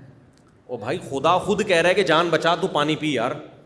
ہمارے ادھر ایک بڑے نیک آدمی تھے ماشاءاللہ, ان کو بھی پانی کا مسئلہ تھا نا, پانی کی کمی سے ایک دم ان کی طبیعت خراب ہو جاتی تھی. روزہ رکھا ہوا تھا گرمیوں میں, ان کی طبیعت خراب ہوئی, پانی کہہ رہے ہیں پی لو, نہیں. میں نے ان کو لے کر گیا وضو خانے کی طرف, میں نے کہا ان کو نا گن پوائنٹ پہ چھڑکاؤ کرے ان کے اوپر, زبردستی پلایا. تو ایسے موقع پہ اگر مریض خود بھی نہیں پی رہا نا, فنٹر گیری کی کوشش کر رہا ہے, فنٹر بن رہا ہے, تو آپ لوگوں کی ذمہ داری ہے زبردستی اس کے منہ پہ بوتل چڑھا دیں. مرے گا نا تو اس کو تو گناہ ملے گا, آپ کو بھی ملے گا گناہ. تو جان بچانے کے لیے روزہ توڑنا فرض ہے, صرف جائز نہیں ہے بلکہ کیا ہے, فرض ہے. تو یہ اس کا خیال کریں. اگر غلطی سے منہ میں پانی چلا جائے تو روزہ ٹوٹ جائے گا, صرف قضا ہوگی یا کفارہ. دیکھو حدیث میں آتا ہے بھولے سے کوئی کھا لے یا پی لے تو روزہ نہیں ٹوٹتا. غلطی سے کے بارے میں کوئی حدیث نہیں ہے. غلطی کے بارے میں, غلطی سے کھانا الگ چیز ہے, بھولے سے کھانا الگ چیز ہے. دونوں میں فرق کیا ہے؟ مثال کے طور پر بھولے سے کھانا تو آپ کو روزہ یاد ہی نہیں تھا, آپ نے پھوڑ پھاڑ کے طبیعت سے بیٹھ گیا, اس کے بعد ڈکار آئی تو یاد, اڑے میرا تو روزہ تھا. ہوتا ہے ایسے. ہمارے بھائی صاحب تھے, بڑے تھے کیا ہیں, تو انہوں نے ایک نفلی روزہ رکھا ہوا تھا. میں ان سے ملنے کے لیے گیا, 4:30-5 بجے کا ٹائم تھا, افطاری میں 1-1.5 گھنٹہ باقی تھا یا 2 گھنٹے باقی ہوں گے. مجھے بھوک لگ رہی تھی, میں نے کہا کھانا, تو کھانا آیا تو انہوں نے بھی کھایا, دبا کے کھایا, کھانا کھایا. اس کے بعد انہوں نے کڑک سی چائے پی, پانی پیا, چائے پی, اس کے بعد بیٹھ گئے.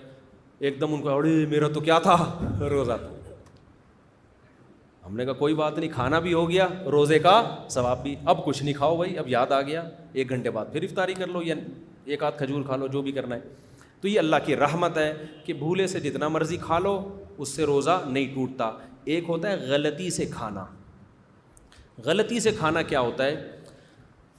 آپ سمجھے کہ بھائی 6:30 بجے افطاری کا ٹائم ہے, گھڑی آپ کی 6:30 بجا رہی ہے, حالانکہ 6 بج رہے تھے. بچے نے آپ کی گھڑی کی سوئی آگے گھما دی. آپ نے کہا یار مؤذن کا دماغ خراب ہو گیا, اذان ہی نہیں دے رہا, 6:30 کیا 6:45 ہو گئے ہیں اب تو. بسم اللہ ہی وہ اللہم لک صمت پڑھ کے آپ نے شروع کر دیا. تو ایک نوالا بھی پیٹ میں گیا نا آپ کے, تو روزہ آپ کا ٹوٹ گیا, کیونکہ یہ بھولے سے نہیں کھایا آپ نے. روزہ آپ کو یاد ہے, یہ غلطی سے کیا ہے, غلط فہمی ہوئی ہے آپ کو. آپ سمجھے تھے کہ افطاری کا وقت ہو گیا ہے, حالانکہ افطاری کا وقت نہیں ہوا. اس بارے میں کوئی حدیث نہیں ہے کہ اس سے روزہ نہیں ٹوٹتا. اس سے روزہ ٹوٹ جاتا ہے, کیونکہ اس میں آپ کی کسی نہ کسی درجے میں آپ کی کوتاہی ہے. بھولے سے میں آپ کی کوئی کوتاہی نہیں ہے, بھول کی نسبت اللہ کی طرف ہوگی. اس میں آپ کی کوتاہی ہے کہ یار ایک گھڑی میں کیوں, تو 4 گھڑیوں میں دیکھ لیتے نا, گھڑیاں تو آگے پیچھے ہوتی ہیں. اسی طرح بعض دفعہ یہ ہوتا ہے مؤذن صاحب کی گھڑی غلط تھی, انہوں نے اذان دے دی 6 بجے ہی, پورے محلے نے کھا لیا, تو یہاں بھی غلطی سے ٹوٹا ہے, بھولے سے نہیں ٹوٹا. تو غلطی سے ٹوٹنے سے روزہ نہیں ٹوٹتا, اس بارے میں کوئی حدیث نہیں ہے, لہذا اس میں روزہ آپ کا ٹوٹ جائے گا. لیکن چونکہ آپ کی طرف سے جرم نہیں ہوا تو اس روزے کا کفارہ نہیں ہے, صرف قضا ہے, غلطی آپ کی نہیں ہے. گھڑی میں بھی آپ نے جان کر تو نہیں کیا نا, ہو گیا تو کفارہ نہیں ہے. اسی طرح بعض دفعہ آپ کیا کر رہے تھے کہ وضو کر کے آپ کو یاد ہے کہ میرا روزہ ہے, تو منہ بھر کے آپ نے قلی کی, اس میں 2 قطرے آپ کے حلق میں چلے گئے, تو یہ بھولے سے روزہ نہیں ٹوٹا. یہ کیسے ٹوٹا ہے؟ غلطی سے ٹوٹا ہے. یہاں بھی روزہ آپ کا ٹوٹ جائے گا, لیکن کفارہ آپ پہ لازم نہیں ہوگا, کیونکہ آپ نے جان کر پانی نہیں نگلا. سمجھتے ہو کہ نہیں سمجھتے ہو؟ تو اسی طرح سحری کا وقت ختم ہو گیا تھا, آپ سمجھے ختم نہیں ہوا اور آپ نے 2 پراٹھے مزید پھوڑ لیے. بعد میں دیکھو ابے یہ کیا ہو گیا بھائی, سحری کا وقت تو ختم ہو گیا, آدھا گھنٹہ ہو چکا ہے. تو یہ بھی بھولے سے نہیں ہے بلکہ کیا ہے, غلطی سے ہے, لہذا آپ کا روزہ گیا. سمجھتے ہو؟ تو اس میں قضا لازم ہے, کفارہ لازم نہیں ہے. اب بعض حضرات یہ دلیل دیتے ہیں کہ حدیث میں تو آتا ہے رفع عن امتی, ہمارے اہل حدیث حضرات کا مسلک یہ ہے کہ غلطی سے بھی اگر کسی نے کھا لیا تو روزہ نہیں ٹوٹے گا اس کا. اور وہ دلیل یہ دیتے ہیں کہ حدیث میں آتا ہے رفع عن امتی الخطأ والنسیان, میری امت سے بھول اور خطا کو ہٹا لیا گیا ہے. تو یاد رکھو یہاں حدیث کا مطلب ہے بھولے سے اور خطا سے جب کوئی کام کیا جائے تو گناہ نہیں ملتا. اس حدیث کا اس سے تعلق نہیں ہے. یہی وجہ ہے کہ نماز میں آپ بھولے سے, آپ سے کوئی غلطی ہوتی ہے تو بھی سزا میں آپ کو سجدہ سہو کرنا پڑتا ہے. احرام کی حالت میں غلطی سے بھی خوشبو لگا لو گے تو دم آپ کو دینا پڑے گا. تو شرعی حکم نہیں ہوتا, صرف رمضان کے روزے میں الگ سے بھول کی حدیثیں ہیں, اس لیے ہم نے اس کو مستثنیٰ کیا ہے کہ بھولے سے نہیں روزہ ٹوٹے گا. ایک اور مسئلہ ذہن میں رکھیں, اگر رمضان میں غلطی سے روزہ توڑ دیا آپ نے, غلطی سے, تو روزہ تو ٹوٹ جائے گا, لیکن اس کو پھر کمپلیٹ بہرحال کرنا پڑے گا آپ کو. یعنی یہ نہیں کہ آپ کے حلق میں غلطی سے پانی چلا گیا تو آپ کھانا پینا شروع کر دو, روزے داروں کی طرح اس کو مکمل کرنا ہے, بعد میں ایک روزہ قضا کرنا ہے. اسی طرح یہ بات بھی سمجھ لیں کہ مینسز میں خواتین پہ روزہ رکھنا جائز نہیں ہوتا. اب کسی خاتون نے صبح روزہ رکھا طہارت کی حالت میں, روزے کے دوران مینسز آ گئے تو روزہ ٹوٹ گیا, وہ کھانا پینا شروع کر دیں, روزہ ٹوٹ گیا ان کا, بعد میں قضا بھی کریں. لیکن اگر ایسا ہوا کہ صبح مینسز آ رہے تھے جس کی وجہ سے خاتون نے روزہ چھوڑ دیا, دوپہر دیکھا کہ مینسز آنا بند ہو گئے, غسل کر کے طہارت حاصل کر لی, تو اب روزہ تو نہیں ہوا لیکن شام تک اب کھانا پینا کیا ہو گیا, ناجائز ہو گیا. اب شام تک کھانا پینا اس کے لیے جائز نہیں ہے, روزے داروں کی طرح رہنا پڑے گا.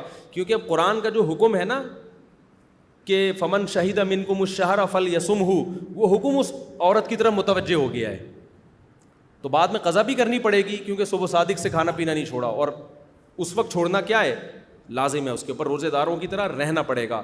اسی طرح یہ بھی سمجھ لو کہ جب ایک آدمی نے سفر میں روزہ چھوڑا, خوب سمجھ لیں, سفر میں ہو, سحری کا وقت سفر میں آیا, آپ نے روزہ چھوڑ دیا, اجازت دی ہے شریعت نے, اسی دوران آپ اپنے شہر میں داخل ہو گئے, آپ کا روزہ تھا نہیں لیکن آپ شہر میں داخل ہو گئے, تو اب بھی آپ پر کھانے پینے سے رکنا واجب ہو جائے گا. بعض مسافر یہ کرتے ہیں کہ جناب روزہ نہیں تھا, گھر میں آئے, بیگم میں تو سفر میں تھا, اصل میں لاہور سے آ رہا ہوں, جو پکائے لے آؤ. بیگم کہہ رہی ہے سب کا گھر میں روزہ ہے, میں تو مسافر تھا بھائی تھے نا, اب تھوڑی ہو, صحیح ہے.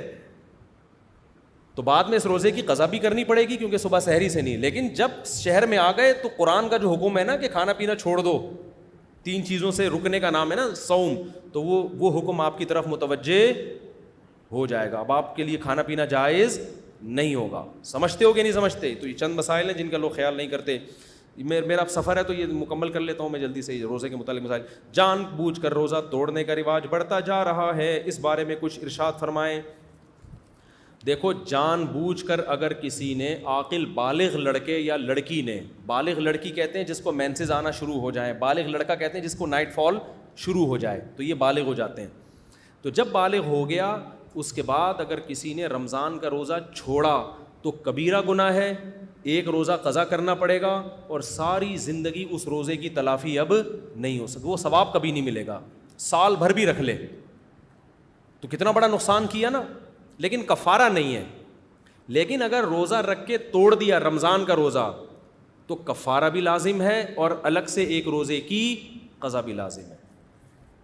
کفارہ کیا ہے خوب سمجھ لیں. جس نے رمضان کا روزہ جان کر توڑ دیا تو 60 روزے اس کو لگاتار رکھنے پڑیں گے. ایک دن بھی اگر ناغا ہو گیا نا, ایک دن بھی, چاہے بیماری کی وجہ سے ناغا ہوا ہو, تو پھر نئے سرے سے 60 دوبارہ رکھنے پڑیں گے. 59 روزے رکھ لیے تھے, 59 کے بعد طبیعت خراب ہو گئی, ایک روزہ چھوڑ دیا, اب جب رکھے گا تو دوبارہ سے شروع کرے گا وہ ایک روزے سے. تو 60 days کنٹینیو اس کو روزے رکھنے ہیں. سمجھتے ہو, چاہے مرد ہو یا عورت. البتہ خاتون نے جب 60 روزے رکھے تو بیچ میں مینسز آ گئے تو وہ مینسز والے دن خارج ہو جائیں گے, اس میں روزے نہ رکھے. تو جیسے ہی مینسز ختم ہوتے ہیں فوراً رکھنا شروع کر دے, جتنے باقی رہ گئے تھے وہ کمپلیٹ کر لے. ایک بھی اگر اس نے اضافی ناغا کر لیا نا تو پھر اس کو بھی 60 دوبارہ رکھنے پڑیں گے. تو مینسز کے دن خارج ہوں گے, باقی اس کو بھی 60 روزے کنٹینیو رکھنے پڑیں گے. اب ہوتا یہ ہے کہ ہمارے پاس ایسے نوجوان آتے ہیں, کہتے ہیں مفتی صاحب ہم نے تو جوانی میں بڑے روزے توڑے ہیں, اب ہم کیا کریں, ہم سے تو نہیں رکھے جاتے 60 روزے. تو بھائی آپ غلط کہہ رہے ہو کہ آپ سے نہیں رکھے جاتے, بوڑھے لوگ مستثنا ہیں. بوڑھے لوگ, بوڑھا آدمی جو بہت زیادہ بوڑھا ہو گیا ہو, جس کو شیخ فانی کہا جاتا ہے, بہت ہی بڑھاپا, جو آج کل ویسے ہی نہیں ہوتے. ونس اپون اے ٹائم ایسے بوڑھے ہوا کرتے تھے, اب تو ہوتے ہی نہیں. تو اس کو مستثنا کیا ہے علماء نے قرآن و سنت کی وجہ سے. اچھا میرا بچہ, اللہ بہت جزائے خیر دے, آپ ماشاء اللہ. تصویر لے لو, جلدی سے لے لو, جلدی جلدی, اسپیڈ کے ساتھ, اسپیڈ کے ساتھ, جلدی ادھر سائڈ پہ آ جاؤ. تو بہت زیادہ بوڑھے لوگ جو نہیں رکھ سکتے, ناممکن ہے ان کے لیے, ان کے پھر حکم یہ ہے کہ وہ 60 غریبوں کو 2 ٹائم کا کھانا کھلاتے. غریب بھی ایسے لے کر آئیں, یہ تو غریب نہیں ہے, پتلے پتلے, ان کو تھوڑے میں پیٹ ان کا بھر جائے گا. اس ٹائپ کے کتنے آدمیوں کو کھانا کھلاتے ہیں؟ مذاق کر رہا ہوں, ناراض نہیں ہونا یار, کیونکہ میں نے ایسے بھی لوگ دیکھے ہیں کہ ایک آدمی 4 آدمیوں کا کھانا کھاتا ہے. ٹھیک ہے جی, تو لوگ سمجھتے ہیں کہ اس کو کھلانے میں 4 آدمیوں کا ثواب ملے گا, ثواب ایک ہی کا ملے گا. صحیح, تو بندہ دیکھ کے لے کر. بھائی ناراض نہیں ہونا, محبت کر رہا ہوں آپ سے. تو اب دیکھو اگر ایسا کیا ہے نا تو کتنے, 60 روزے. اچھا بعض نوجوان یہ کہتے ہیں کہ ہم نے تو کئی روزے توڑے ہیں, ہم تو 60 رکھ کے پاگل ہو جائیں گے. تو بھائی جتنے بھی توڑ دیے نا, توبہ کرو, اللہ سے رو رو کے استغفار کرو اور ایک کفارہ ادا کر لو 60 روزوں. تو اللہ سے امید ہے انشاءاللہ وہ سب کی طرف سے کافی ہو جائے گا. دوبارہ اگر پھر روزہ توڑا تو پھر دوبارہ 60 رکھنے پڑیں گے. اب تک جو ہو گیا اس میں 60 رکھ لو. احتیاط تو یہی ہے کہ ہر الگ الگ رمضان میں جتنے توڑے ہیں تو الگ الگ کے 60. ایک ہی رمضان میں اگر کئی توڑے تو پھر تو سب کی طرف سے ایک ہو جائے گا کفارہ, لیکن الگ الگ رمضانوں میں اگر توڑے ہیں تو پھر الگ الگ کفارے ہیں. لیکن ایک قول یہ بھی ہے کہ جتنے بھی توڑے نا اب تک تو پنشمنٹ سب کی طرف سے کیا ہوگی, ایک ہی ہوگی. جیسے کوئی آدمی بار بار زنا کرتا ہے تو حد تو ایک ہی جاری ہوگی نا. یہ تھوڑی کہ پہلے پرانے والے زنا کے 100 کوڑے الگ لگائے, اگلے والے کے الگ لگائے, تو اس کی تو کمر مارکیٹ سے کیا ہو جائے گی, شارٹ ہو جائے گی نا. وہ تو پھر بیوی کے قابل بھی نہیں رہے گا تھوڑے دنوں میں. تو جب ایک دفعہ جرم پکڑا جاتا ہے نا تو ایک ہی دفعہ میں سارے جرموں کی ہو جاتی. پھر سزا جاری ہونے کے بعد اگر دوبارہ جرم کرے گا پھر دوبارہ سے نئی سزا جاری ہوگی. جیسے کئی دفعہ چوری کی تو ہاتھ تو ایک ہی کٹتا ہے نا. تو بعض فقہا کی یہ رائے ہے کہ کئی رمضان کے بھی کئی روزے بھی کسی نے توڑ دیے تو جب سزا کے طور پر وہ 60 روزے رکھے گا تو ایک ہی دفعہ کے 60 روزے پچھلے تمام روزوں کی طرف سے کفارہ ہو جائے گا. تو اگرچہ یہ قول کمزور ہے لیکن اس سے گنجائش کا فائدہ اٹھایا جا سکتا ہے. آج کل تقویٰ للہیت مارکیٹ سے شارٹ ہے, تو نہ کرنے سے بہتر ہے تو یہی کر لے یار, اللہ سے امید ہے اللہ قبول کر لے گا. یہ بات. اچھا ایک بات ذہن میں رکھو, ہینڈ پریکٹس سے اگر کسی نے روزہ توڑا ہے تو اس سے روزہ ٹوٹے گا, شدید گناہ بھی ملے گا, لیکن اس میں صرف قضا ہے, کفارہ لازم نہیں ہے. کفارہ جو روزہ توڑنے میں لازم ہوتا ہے وہ زوجہ کے ساتھ ہم بستری کر لی باقاعدہ, اگر حیا کے خلاف ہے لیکن لوگ پوچھتے ہیں انٹرکورس کرنے سے روزہ ٹوٹ جاتا ہے. اگر زوجہ کے ساتھ بھی ایسا ریلیشن قائم کیا کہ انٹرکورس نہیں کیا, صرف ڈسچارج ہو گیا ہے, تو روزہ تو ٹوٹے گا, کفارہ لازم نہیں ہوگا. کفارہ جب لازم ہوتا ہے جب پراپر انٹرکورس ہو جائے, تو اس میں ڈسچارج نہ بھی ہو, بس انٹرکورس ہو گیا تو کفارہ لازم ہو گیا, دونوں پہ لازم ہو جائے گا اگر اس کا بھی روزہ تھا. تو دوسرا روزہ جو کفارہ لازم ہوتا ہے وہ کھانے پینے سے ہوتا ہے, یعنی 3 چیزوں سے کفارہ لازم ہوتا ہے, کھا لیا, پی لیا یا زوجہ سے اس تفصیل کے مطابق ہم بستری جو میں نے ابھی آپ کو بتائی ہے. یہ 3 کام جب ہوں گے تو روزہ بھی ٹوٹ گیا اور آپ پہ 60 روزوں کا کفارہ بھی لازم ہو گیا. اگر آپ پیشنٹ ہیں, مریض ہیں, پورے سال ہی مریض رہتے ہیں, آپ کوئی شوگر کا مسئلہ ہے, 60 روزے رکھنا ناممکن ہے بیماری وغیرہ کی وجہ سے, تو پھر 60 غریبوں کو 2 ٹائم کا کھانا کھلا دیں. لیکن نارملی ایسا ہوتا نہیں ہے. آپ یہ بھی کر سکتے ہو کہ یہ 60 روزے آپ دسمبر جنوری میں رکھ لو جب دن چھوٹے ہوتے ہیں. اللہ نے آپ کو زیادہ پیسہ دیا ہے تو آپ ایسا کریں کہ سردیوں میں ناروے چلے جائیں, وہاں 60 روزے رکھ لیں. آپ 6-6 گھنٹوں کے 5-5 گھنٹوں کے روزے ہوں گے, کوئی بات نہیں, شریعت کی گنجائش سے فائدہ اٹھایا جا سکتا ہے. شریعت کے لاء کو بہرحال فالو کرنا پڑے گا آپ. اور زیادہ آپ فنڈر بننے کی کوشش کر رہے ہیں تو گرمیوں میں آپ چلے جائیں ناروے, 22 گھنٹوں کے 60 روزے رکھ لیں, وہ آپ مر جائیں گے, مارکیٹ سے کیا ہو جائیں گے, شارٹ ہو جائیں گے. تو لیکن اللہ کی گنجائش سے فائدہ اٹھا سکتے ہیں آپ, سردیوں والے دنوں میں رکھ لیں. آپ سمجھتے ہو؟ تو یہ چند مسائل تھے بہت زیادہ ضروری. روزے کی نیت کیسے کی جاتی ہے؟ اگر سحری میں آنکھ کھلے تو روزے کا کیا حکم ہے؟ دیکھو, نفلی روزہ یا رمضان کے اندر رمضان کا روزہ, اس کے لیے آدھا دن گزرنے سے پہلے بھی نیت کر لینا کافی ہے. سحری میں آپ کی آنکھ نہ کھلی, کوئی بات نہیں, جب آنکھ کھلی نیت کر لو میرا روزہ ہے آج. نصف النہار سے پہلے روزے کی نیت ضروری ہے. نصف النہار کسے کہتے ہیں؟ صبح صادق کا ٹائم اور غروب آفتاب کا ٹائم, اس میں جتنے گھنٹے بنتے ہیں نا اس کا آدھا, یعنی آدھا روزہ گزرنے سے پہلے آپ روزے کی نیت کر سکتے ہیں. آدھا دن سے بھی زیادہ گزر گیا پھر نہیں ہو سکتی. آپ صبح اٹھے, آپ کنفیوز تھے کہ یار ایکچولی میں آج روزہ رکھوں کہ نہیں رکھوں, چلو دیکھتے ہیں, اگر اچھا دن گزر گیا, افطاری سے 2 منٹ پہلے آپ نے کہا چلو میرا روزہ ہے آج, یہ نہیں ہوتا, ٹھیک ہے نا, تو یہ نہیں ہو سکتا. ہمارے نبی صلی اللہ علیہ وسلم گھر تشریف لاتے, امی عائشہ سے پوچھتے کچھ کھانے کو ہے, آپ فرماتی نہیں ہے, کہتے چلو پھر ہم نے کیا نیت کر لی روزے کی, بھائی کھانے کو تو ویسے ہی نہیں ہے تو ثواب تو لے نا نیت کر کے ہم. تو زوال سے پہلے تک, یعنی زوال نہیں, نصف النہار, زوال الگ چیز ہے, نصف النہار, نہار کہتے ہیں دن کو, تو دن کا آدھا, صبح صادق سے غروب آفتاب کے بیچ میں جو آدھا بنتا ہے نا, اس سے پہلے آپ نیت کر. لوگ سمجھتے ہیں زوال سے پہلے نیت, یہ خوب سمجھ لو, زوال سے پہلے نہیں, آدھا روزہ گزرنے سے پہلے آپ نیت کر سکتے ہو.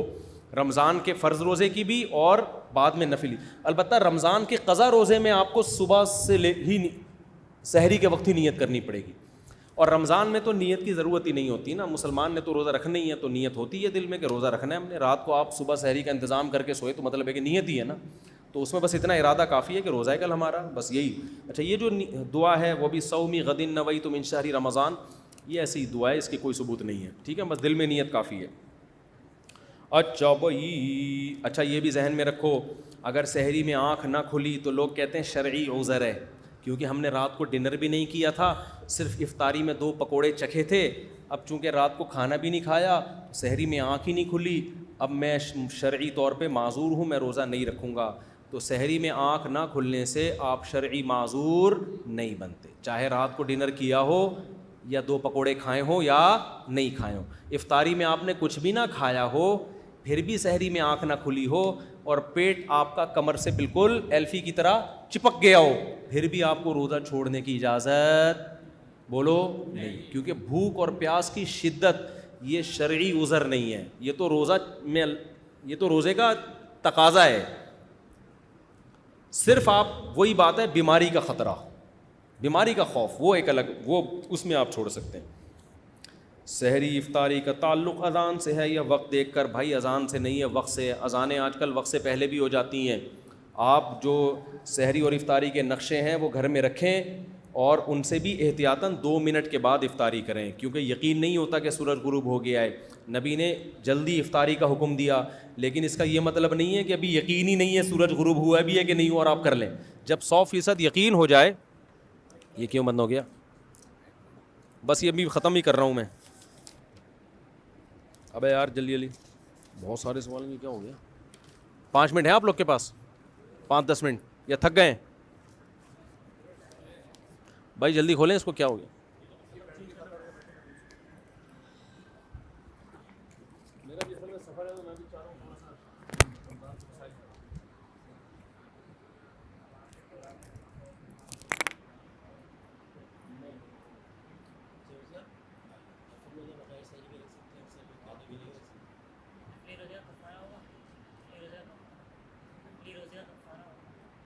اگر توڑ دیا تو کفارہ نہیں, دوبارہ رکھیں.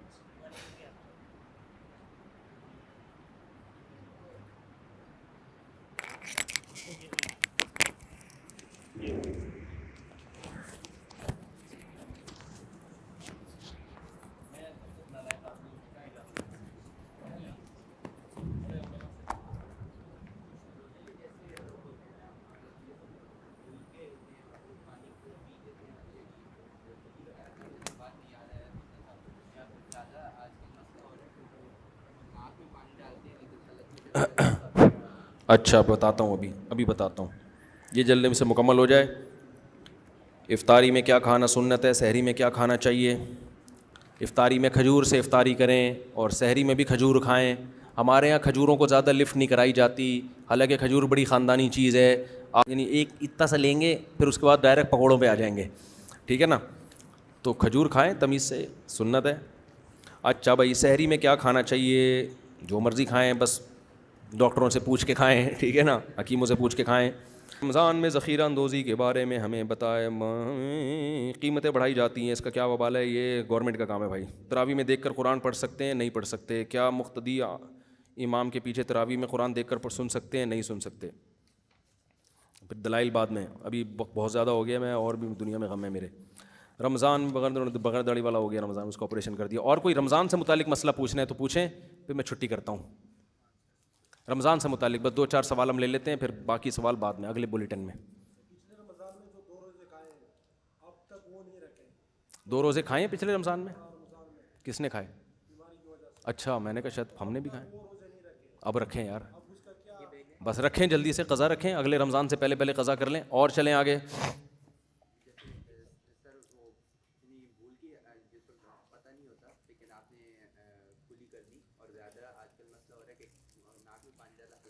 جی, ناک میں پانی ڈالا, حلق میں چلا گیا, یقین ہو گیا کہ گلے میں گیا ہے, پھر تو روزہ ٹوٹے گا. وہم سے نہیں ٹوٹتا.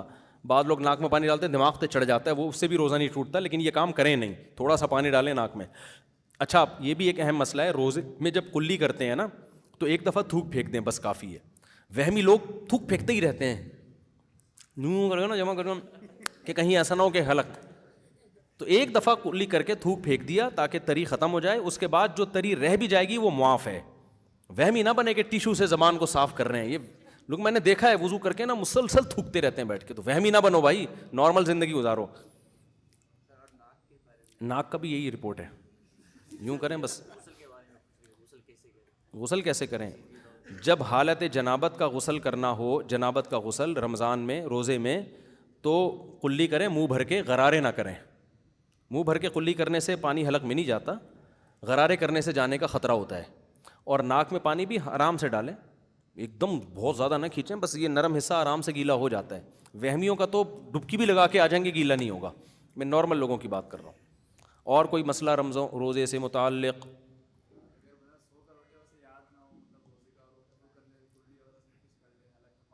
اگر حلق میں پانی چلا گیا تو روزہ ٹوٹ جائے گا بھائی. ٹوتھ پیسٹ روزے کی حالت میں نہیں کر سکتے. جائز یعنی مکروہ ہے, ناپسندیدہ ہے, روزہ نہیں ٹوٹے گا. مکروہ اور ناپسندیدہ اس لیے ہے کہ اس کا غالب گمان ہوتا ہے حلق میں ذرات پہنچنے کا. تو روزہ توڑنا بھی جائز نہیں, ایسا کام بھی جائز نہیں کہ روزہ توڑنے کے آپ خطرہ ہو. پھر بھی کوئی بہت احتیاط سے کر رہا ہو یا اسمیل بہت آ رہی ہو تو پھر ایک مجبوری ہے. لیکن مسواک کرو نا, آرگینک چیز ہے, فائدہ مند چیز ہے. مسواک کرنے میں اگر بالفرض خدا نخواستہ کوئی ذرہ حلق میں چلا بھی گیا تو اس سے روزہ نہیں ٹوٹتا. سمجھتے ہو نا, جان کر نہ لے کے جاؤ کہ مسواک ہی کھانا شروع کر دیا آپ نے کہ یار چلو کچھ تو کھائیں. جی, ٹریڈنگ کی غرض سے روزے میں سوئمنگ کرنی پڑ جائے تو منہ باہر رکھ کے کرتے رہیں, یا منہ اندر لے جائیں, پانی حلق میں نہ لے کے جائیں. لیکن ایسا کام روزے میں کرنا کہ اتنی شدت سے روزہ رکھے کہ توڑنے کا خطرہ ہونا شروع ہو جائے، نہ کریں نا. آپ افطاری کے بعد سوئمنگ کر لیں، بہرحال جائز ہے، سوئمنگ بھی کر سکتے ہیں، جاگنگ بھی. ہم جب بچپن میں گرمیوں کا روزہ تھا، ہم روزہ رکھ کے صبح کرکٹ کھیلتے تھے، ایسے پاگل تھے ہم لوگ. اسٹیمنا تھا بھائی.